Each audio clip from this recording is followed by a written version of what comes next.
Seperti inilah suasana saat 10 orang crosser dari komunitas motor KLX Trail Bogor saat berusaha menuruni jurang dan tebingan di kawasan hutan perang Desa Purasari, Lewiliang, Kabupaten Bogor pada hari Minggu malam lalu. Para crosser ini nekat membuka jalan baru dengan menuruni tebingan jurang setelah 10 jam lamanya mereka tersesat di dalam hutan perang. Tersesatnya crosser ini terjadi ketika mereka hendak berpetualang masuk ke dalam hutan perang dengan menggunakan motor trail. Kondisi kawasan hutan yang lebat dan penuh aura mistik membuat para crosser sempat kehilangan kesadaran hingga akhirnya tersesat di dalam hutan.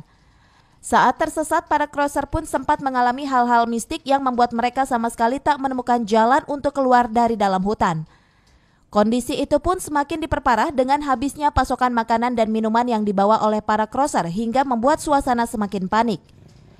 Beruntung setelah 10 jam lamanya tersesat, akhirnya para crosser itu pun bisa keluar dari dalam hutan dengan selamat setelah berusaha keras membuka jalan baru dengan menyusuri jurang.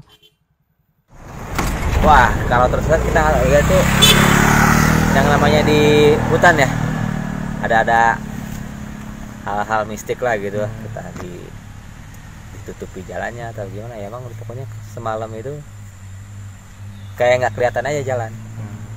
Akhirnya kita putuskan buat bermalam, nunggu pagi kita buka jalan pagi.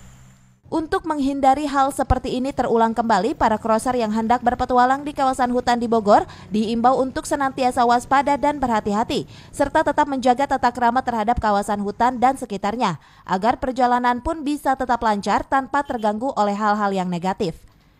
Dari Lewiliang, Kabupaten Bogor, Mande Jajar melaporkan.